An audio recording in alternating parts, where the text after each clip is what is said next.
2024 में होने वाले लोकसभा चुनाव से पहले कांग्रेस भारत न्याय यात्रा निकालेगी। इस यात्रा को राहुल गांधी के नेतृत्व में निकाली गई भारत जोड़ो यात्रा का दूसरा चरण भी कहा जा रहा है।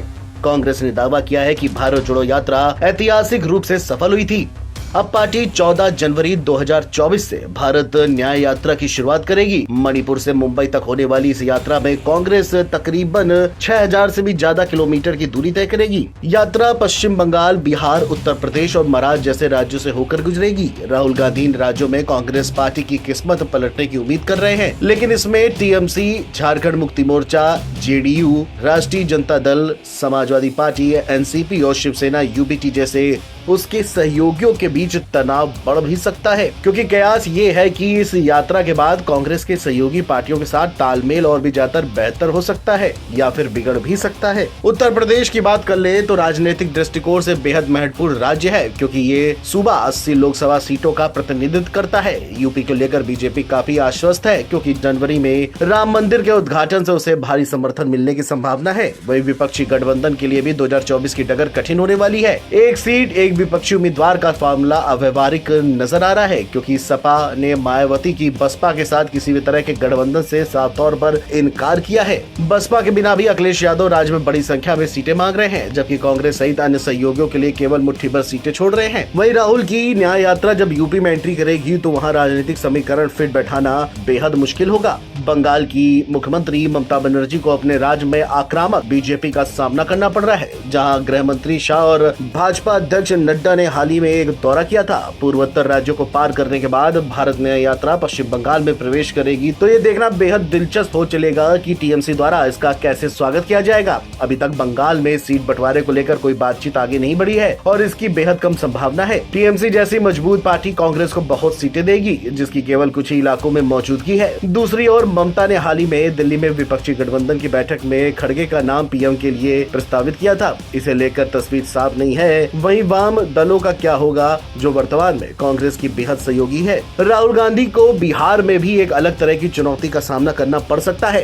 बिहार कांग्रेस के दो मजबूत सहयोगियों जेडीयू और आरजेडी का गढ़ है। यहाँ तक कि सीपीआई, एमएल और सीपीआई जैसे वामपंथी दल भी राज्य में कांग्रेस के सहयोगी हैं। बिहार में 40 सीटें लोकसभा की हैं और ऐसे में कांग्रेस के लिए जगह बहुत कम है। वहीं कांग्रेस मुख्यालय में एक बैठक के दौरान पार्टी नेताओं ने आला कमान से कहा कि उनके पास चुनाव लड़ने के लिए पर्याप्त जीतने योग्य सीटें नहीं हैं। कांग्रेस के लिए एक और समस्या नीतीश हैं, जो अप्रत्याशित साथी हैं, जो बार बार पाला बदलते हैं और यहाँ तक कि बीजेपी के साथ जाने से भी गुरेज नहीं करते।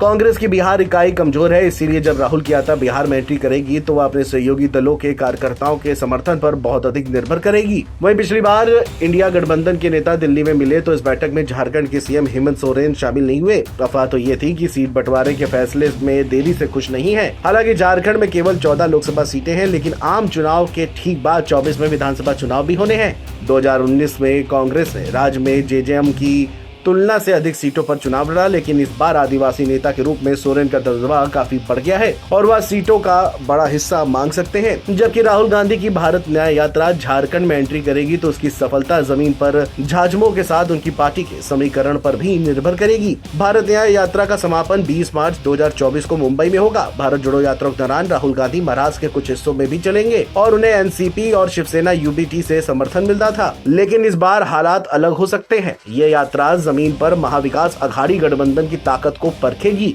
जिसे बीजेपी के नेतृत्व वाले महायुति गठबंधन से कड़ी चुनौती का सामना करना पड़ेगा। राहुल पर शरद पवार और ठाकरे जैसे क्षेत्रीय छत्रपों को जगह देने का दबाव होगा। चुनौतियों के अलावा कांग्रेस को लगता है कि ये यात्रा भारत की सभी पार्टियों को एक साथ लाने का एक बड़ा मौका हो सकती है, जिसका फायदा उनके सभी सहयोगियों को मिल सकता है। पार्टियों को यह भी भरोसा है कि सीट बंटवारे की बातचीत के नतीजे जल्दी निकलेंगे और जब तक राहुल गांधी अपनी भारत न्याय यात्रा शुरू करेंगे तब तक सीट शेयरिंग के फॉर्मूले को अंतिम रूप भी मिल जाएगा, जिससे जमीन पर बेहतर तालमेल बन सके। अगर राहुल गांधी भीड़ लाने में सफल होते हैं तो अन्य सहयोगी दल भी हिंदी पट्टी में अभियान में ऊर्जा लाने के लिए प्रेरित हो सकते हैं। लेकिन सवाल ये है कि न्याय यात्रा को लेकर कहीं सहयोगी दलों में नाराजगी न हो जाए, ये भी एक बड़ा प्रश्न चिन्ह खड़ा हो रहा है। Video desk, NBT online.